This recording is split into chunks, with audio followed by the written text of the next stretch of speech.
여러분 안녕하세요. 개그맨 조원석입니다. 2024년 5월 29일 수요일입니다.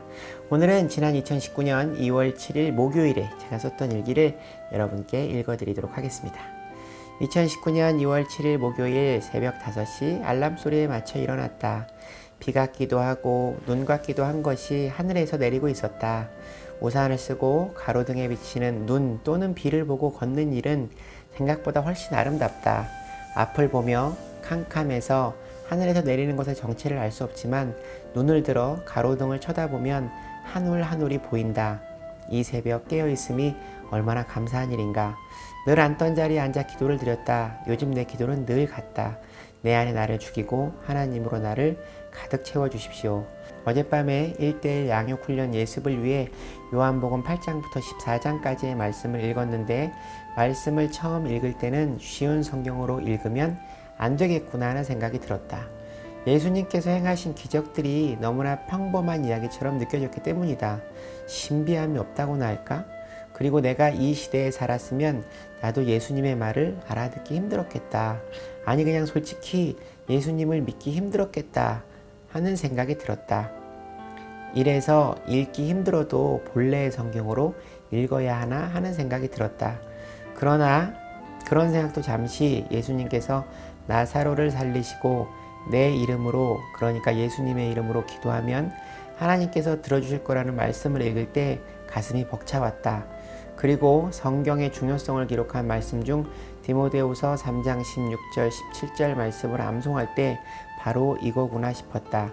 모든 성경은 하나님의 감동으로 된 것으로 교훈과 책망과 바르게 함과 의로 교육하기에 유익하니 이는 하나님의 사람으로 온전하게 하며 모든 선한 일을 행할 능력을 갖추게 하려 함이라. 내가 기도의 마지막에 왜 이 모든 말씀 예수님의 이름으로 기도드립니다 라고 해야 하는지, 그리고 하나님의 사람이 되려면 왜 성경 공부를 해야 하는지 깨달았다. 난 한때 예수님의 이름으로 기도드립니다 아멘 이렇게 기도를 마무리하지 않으면 악의 영이 이 기도를 들을 거라는, 그리고 그 악의 권세가 기도를 이루어주고 더 많은 것을 빼앗아갈지도 모른다는 이상한 생각을 했었다. 하지만 예수님께서 하나님이 사람의 말을 듣게 하시는 중보자임을 성경에 기록하고 있다. 그리고 성경을 왜 읽고 외우고 공부해야 하는지 깨달았다. 성경의 가르침을 받아야 하는 이유는 내가 온전히 하나님의 뜻을 따라 선을 행하는 사람이 되기 위함이다. 그러기 위해 성경을 통해 교훈, 책망, 바르게 함, 의를 배워야 하는 것이다. 내가 복음을 전하기 위한 배움도 중요하지만 내가 선한 하나님의 사람이 되기 위해 필요한 것이다. 선한 하나님의 사람이 되어 복음을 전하는 것이 가장 이상적이겠지? 난 불현듯 생각이 들었다. 시중에 너무 많은 영어 교재가 있고 너무나 많은 다이어트 방법이 있는 것은 결국은 자기 노력이라는 것을 망각한 사람들을 이용한 상술이라는 생각을 해왔다. 어떤 운동이든지 꾸준히 하면 살이 빠진다. 어떤 교재든지 꾸준히 공부하면 잘할 수 있다. 이것을 지금 하나님의 말씀을 배우고 있는 나에게 적용하기로 했다. 난 새벽 기도를 다녀오고 일기를 쓰고 블로그에 지난 일기를 올리는데 2시간이 넘는 시간을 쓴다. 그러나 이것은 온전히 말씀을 공부하는 시간이 아닌 내 생각을 정리하는 시간도 포함되어 있다. 그렇다면 더 공부를 해야 하는데 내가 우왕좌왕하고 있는 것이다. 성경 통독 강의를 들은 후부터, 그리고 구약 파노라마를 공부한 후부터 성경을 읽어야 한다는 생각은 하지만 잘 실행에 옮기지 못하고 새로운 영어 교재를 찾아다니는 사람의 모양을 하고 있다는 것이다. 이미 성경 말씀에 대한 교재들이 집에 쌓여가고 있다. 여기서 중요한 것은 내가 내 일에 할애하는 시간과 모든 것을 정리해 볼 때 운동, 노래 연습, 안무 연습, 방송, 행사 등등등등 그 시간 외에 시간을 어떻게 말씀 공부를 하는 것이 옳으냐는 것이다. 난 1:1 양육 훈련에 가장 신경을 써야 한다고 본다. 이 과정을 완전히 마스터하는 게 중요하다고 본다. 어찌 보면 당연한 일을 왜 이렇게 다시 일기로 정리를 하는 것일까? 그동안 열심히 하지 않았기 때문이다. 예습과 복습에 게을렀다. 지금까지 배운 내용을 완전히 알지 못한다는 생각이 든다. 뒤늦게라도 이런 깨달음이 들어 다행이다. 내일 양육훈련이 있고 다음 주 임동원 목사님의 일정으로 인해 양육훈련을 한 주 쉰다. 그 주를 이용해 지난 시간 수업 내용을 모두 복습하고 암송할 내용 그리고 모든 내용을 정말 수험생처럼 빡세게 공부해야겠다.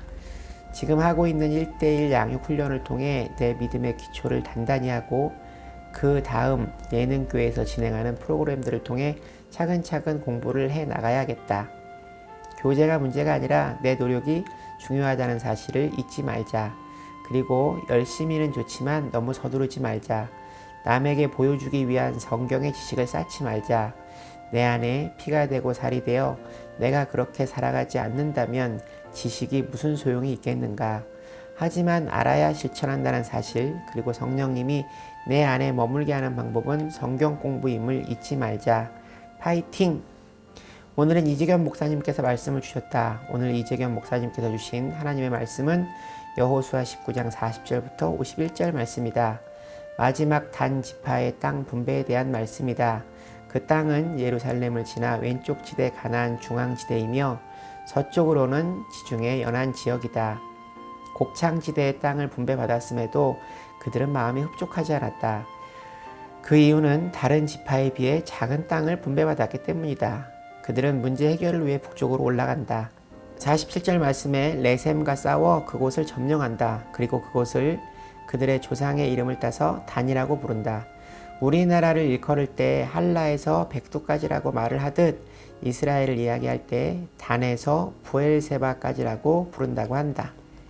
비옥하고 좋은 땅이었으며 최고의 북쪽에 있었던 만큼 이방 민족의 침입으로 어려움을 겪고 가장 먼저 이방인들에게 그 땅을 빼앗긴다. 그들은 인간적인 욕심으로 레셈을 차지했던 것이다.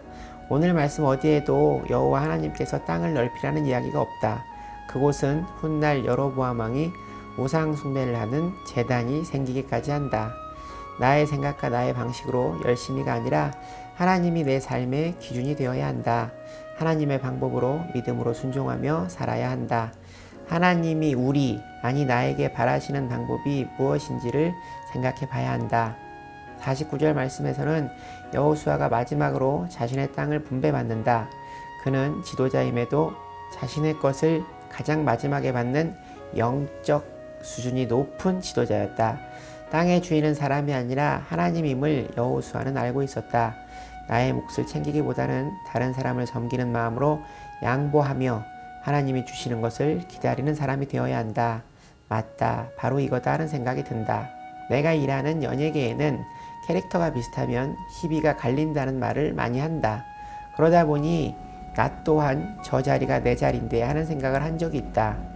그게 아닌 거다. 하나님께서 주실 내 자리는 다른 자리다. 하나님이 주실 자리를 기다리자. 저 자리가 내 자리인데 하는 생각은 어떻게 생각해보면 자신의 능력을 잘 아는 듯 싶지만 또 다르게 생각해보면 내 능력을 내 안에 가두는 일이다. 하나님을 믿는다면 내 능력을 가두어서는 안 된다. 하나님의 능력 안에서 난 무엇이든 할 수 있기 때문이다. 아멘. 오늘도 감사합니다. 사랑합니다.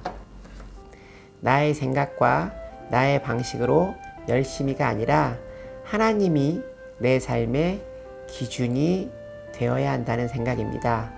하나님의 방법으로 믿음으로 순종하며 살아가야 한다는 목사님의 말씀이 큰 은혜가 됩니다. 저는 한때 내 자리를 차지하기 위해 끊임없이 분석하고 경쟁하며 시기와 질투 안에 살았던 적이 있었습니다. 그 속을 잘 들여다보면 내가 할 수 있다, 내가 해내고 말겠다 하는 생각이 가득했던 것 같습니다. 속도보다 중요한 것은 방향성이라는 말이 있듯이 내 욕심으로 가득 찬 열심히가 아니라 믿음과 순종으로 그분의 길을 따라 살아가는 원석이가 되기를 바랍니다. 오늘 일기는 여기까지입니다. 여러분 오늘 하루도 주님과 함께 동행하는 행복한 하루 되시기 바랍니다. 슈브 여러분 주님께 돌아오세요.